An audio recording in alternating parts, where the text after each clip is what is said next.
Actually guys, may point po si ma'am yung nag-comment. Ayan o, yung nag-comment. Pero disclaimer lang mga Q, yung video na ito ay for reaction purposes only ha. Yan, opinion lang po ito. Yan, so baka ma-misinterpret po ninyo. So magbibigay lang tayo ng opinion natin kasi marami pong opinion yung mga kababayan natin about dito guys. Yan, naalala nyo sa concert ni Ilyas doon sa SMX Convention Center mga Q na may nagbigay po sa kanya ng wine tapos ininom ni Ilyas. So maraming komento doon sa post guys. Isa na ito yung nakita natin kay ma'am. Ang sabi po niya, Makyo, yan sure kay Ilyas, safe na imong ginainom. Next time ayaw pakadawat if di na check sa security. Uy, so ganyan. So ako rin guys, kahit ako, Makyo, yun din po yung naisip ko Nakita ko yan, Makyo. Yan, so sabi ko sa isip, bakit niya ininom? Yan, sana hindi niya nalang ininom Makyo. Kasi what if, diba? So, alam niyo naman siguro yung ibig kong sabihin guys. So, nakikita niyo naman siguro yan sa mga pelikula, yan sa mga palabas sa TV, mga Q, na minsan sa pamamagitan ng wine, yan naglalagay sila ng kung ano-ano mga Q. So, wag niyong sabihin guys na masyado na tayo ha. Yan yung iniisip kasi natin dito mga Q, yung security ni Ilyas, mga Q. Yan, kasi hindi naman lahat yan na pumupunta sa concert ni Ilyas ay puro sulit Ilyas JTV. Yung iba dyan mga Q, ay nagmamasid lang. Mga kayo, hinihintay na magkamali si Ilyas. Mga kayo, sabay aatakihin nila. So, sana sa susunod, mga kayo, no? Yan, maiwasan yung mga ganyan.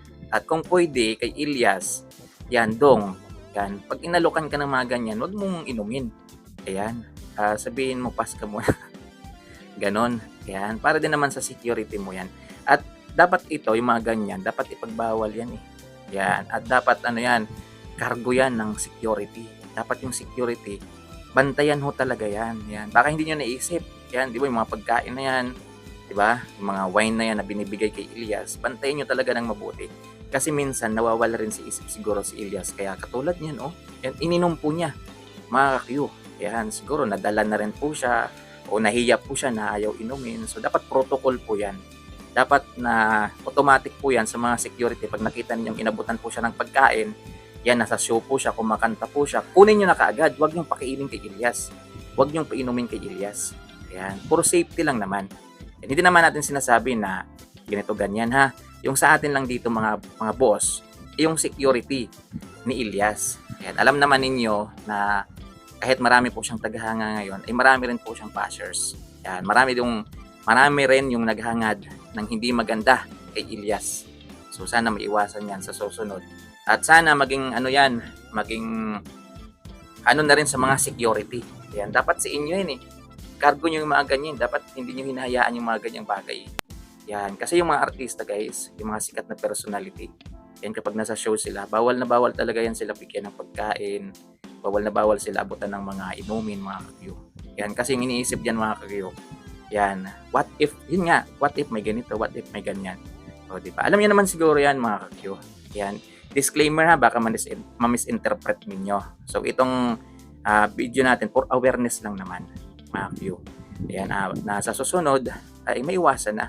Mga Q. Dapat trabaho din po yan nila, At tingnan din nila Ryan, nila Bal, diba? Para paano maiwasan. Kasi mahirap na. Mahirap na masilisihan, mga Q. So, yun. Kahit kayo siguro, guys, kahit kayo, agree din kayo. Diba? Kahit kayo siguro, agree din kayo na sana sa susunod wag nang maulit kasi napakahirap mga kakyo. Yan, siyempre iba't ibang lugar yung pinupuntahan ni Ilyas, di ba? So hindi naman lahat kakilala. Maliban na lang siguro guys kung wala silang concert, wala sila sa gig, tapos in-invite sila sa restaurant, yung limited lang yung tao na hindi ganyan karami mga kakyo. Pwede nilang kainin sa tamang lugar. Pero pag mga ganyan nagsho-show sila, ayan, at maging na rin to sa mga nanonood na please lang, wag naman kayo mag-abot ng mga ganyan. Yan, para hindi kayo mabash. Yan. Kasi kahit malinis po yan, maganda po yung ninyo, yung intention ninyo sa pagbigay ng pagkain, pagbigay ng inumin, hindi nyo pa rin maalis isip ng mga tao, lalong-lalo na yung mga tagahangan ni Ilyas na mag-isip ng hindi maganda. Diba? Yan, siyempre mag-iisip sila, what if yung binigay mong pagkain may ganito? What if yung binigay mong inumin may ganyan?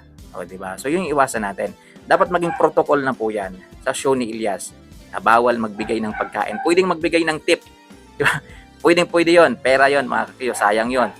Pero yung mga pagkain, yung mga inumin, yan, wag naman sana. Yan, sana maging protocol po yan sa Ilias CTV Band. At syempre, trabaho din po yan ng security ang bantayan si Ilias.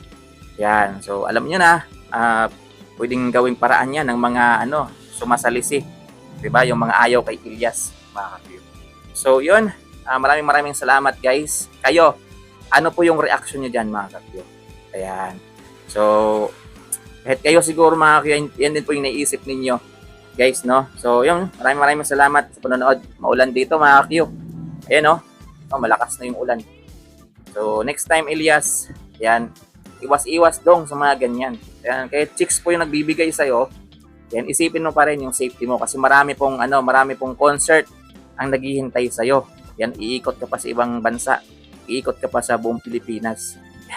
So, pwede naman yung mga bigay-bigay na yan ng pagkain basta sa tamang lugar. Yan, after ng concert, restaurant kayo, yan sa tamang lugar. Yan.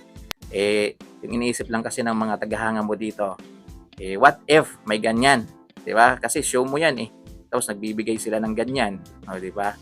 So, hindi mo rin masisisi yung mga tao guys kasi gusto nilang bigyan si Ilias. Kaso nga lang, dapat ipagbawal mga kapyo. Yan. So, yun. Maraming salamat mga kapyo. Ay, grabe.